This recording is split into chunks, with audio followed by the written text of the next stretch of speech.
தயவு செஞ்சு யாரும் குடிக்காதீங்கன்னா, வேலை செய்ய வேண்டிய நேரம் 12 மணி. இப்ப வந்து குடிச்சு உங்க வாழ்க்கையில கெடுத்துக்கிறீங்கன்னா, அநேக குடிகாரனுடைய குடும்பம் வறுமையில வாடுதுன்னா, தயவு செஞ்சு இந்த குடிக்கிற காசுக்கு வீட்டுக்கு அரிசி பருப்பு வாங்கிட்டு போங்க.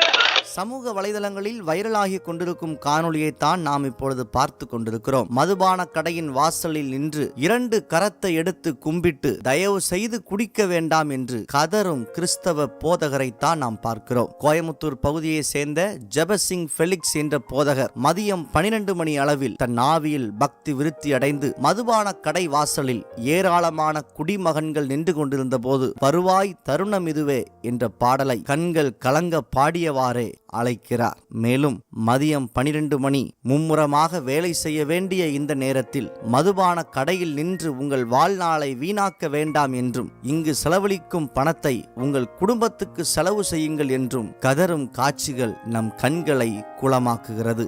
ஆம், இதுபோன்ற ஊழியங்கள் இன்று அவசியம் தேவை. அலங்கரிக்கப்பட்ட மேடைகளிலும் குளிரூட்டப்பட்ட அறைகளிலும் கர்ச்சிக்கும் போதகர்கள் அநேகம் உண்டு. ஆனால் பொது இடத்தில் குடிமகன்களுக்கு இடையே துணிச்சலோடும் தைரியத்தோடும் வந்து நற்செய்தி வாசகத்தை அறிவிக்கும் இவரை நாம் பாராட்டியே ஆக வேண்டும். இந்த காணொளியை உங்கள் நண்பர்களுக்கு பகிர்ந்து கொள்ளுங்கள். உங்கள் கருத்துக்களையும் கருத்துரை பக்கத்தில் பதிவு செய்யுங்கள். இந்த காணொளியை காணும் யாரேனும் ஒருவர் மனம் திரும்பவோ அல்லது இவரை போல ஊழியம் செய்யவோ தூண்டப்படலாம். நன்றி.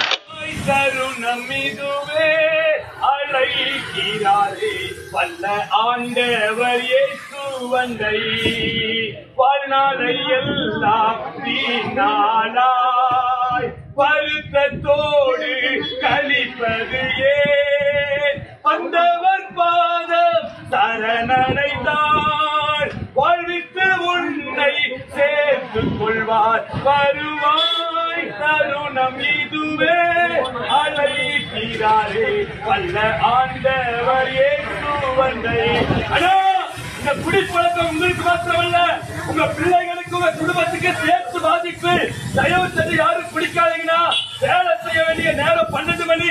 இப்ப வந்து குடிச்சு உங்க வாழ்க்கையில கெடுத்துக்கிறீங்கன்னா, அநேக குடிகாரனுடைய குடும்பம் வறுமையில வாடுதுன்னா, தயவு செஞ்சு இந்த குடிக்கிற காசுக்கு வீட்டுக்கு அரிசி பருப்பு வாங்கிட்டு போங்க.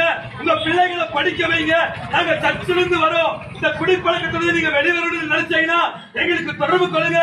இயேசு கிறிஸ்து இந்த பழக்கத்தில் உங்களுக்கு விடுதலை தருவார். தயவு செஞ்சு யாரும் குடிக்காதீங்கன்னா, 2 கரம் கூப்பி கேட்கிற குடும்பத்தை பாருங்க, பிள்ளைகளை பாருங்க. தயவு செஞ்சு மனம் திரும்புங்க.